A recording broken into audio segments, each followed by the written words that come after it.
इस वक्त की बड़ी खबर बिहार के दरभंगा से आ रही है, जहां बाइक चोर गिरोह और बदमाशों में फायरिंग की खबर है। बहादुरपुर थाना के तारालाही गांव में बाइक चोर गिरोह को गिरफ्तार करने गई पुलिस पर बदमाशों ने कई राउंड फायरिंग कर दी। हालांकि फायरिंग में कोई हताहत नहीं हुआ है। छापेमारी के बाद अपराधी भागने में सफल रहे। इस बात की पुष्टि दरभंगा के वरीय पुलिस अधीक्षक अवकाश कुमार ने की है। उन्होंने कहा कि पुलिस द्वारा की गई कार्रवाई के दौरान पहले पथराव किया गया, जिसके बाद बदमाशों की ओर से फायरिंग की गई। बाद में पुलिस ने भी आत्मरक्षा में फायरिंग की। एसएसपी अवकाश कुमार ने कहा कि लगातार बाइक चोर गिरोह पर जिले में कार्रवाई हो रही है।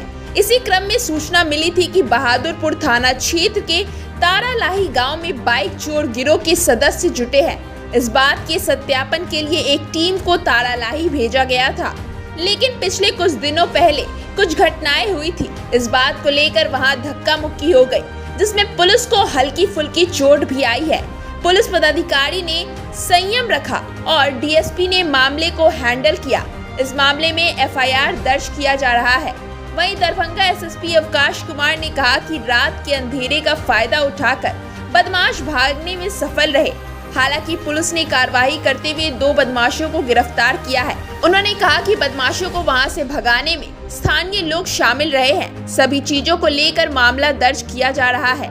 फायरिंग के सवाल पर एसएसपी ने कहा कि पहले उधर से गोली चली और 1-2 राउंड फायरिंग हुई, जिसके जवाब में पुलिस ने भी आत्मरक्षा में हवाई फायरिंग की है।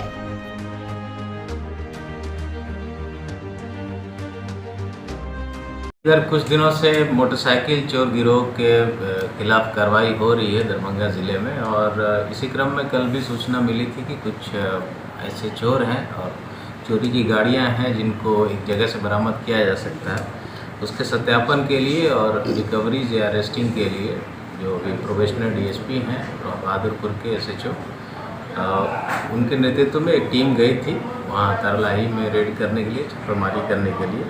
लेकिन पिछले कुछ दिनों पहले कुछ घटनाएं हुई थी, आप लोगों को संज्ञान में है। वहाँ के एक व्यक्ति की मृत्यु भी जेल में हो गई थी, तो उसको लेकर वहाँ के कुछ लोगों ने, खास करके महिलाओं ने, विरोध करना शुरू किया छापेमारी के क्रम में।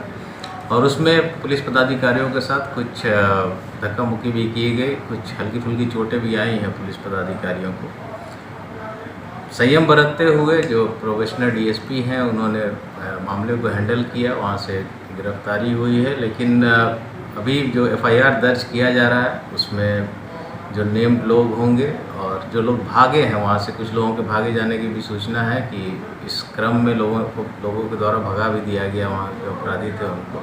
तो सभी चीज़ों को लेकर प्राथमिकी दर्ज की जा रही है, आगे इसमें कार्रवाई की जाएगी। जो फायरिंग की बात आप बता रहे हैं, तो उधर से लोगों की तरफ से रात का समय था, अंधेरा था, तो गोली चली, उसमें 1-2 राउंड फायरिंग हुई। इसके जवाब में इधर से पुलिस ने भी हवाई फायरिंग की, जिससे मामला को नियंत्रण किया गया। तो डीएसपी साहब ने उसको मामले को कंट्रोल में किया और आगे हम लोग जो भी विधि सम्मत कार्रवाई होगी हम लोग करेंगे। सर, किसी जान माल की क्षति का सूचना नहीं? नहीं, कोई क्षति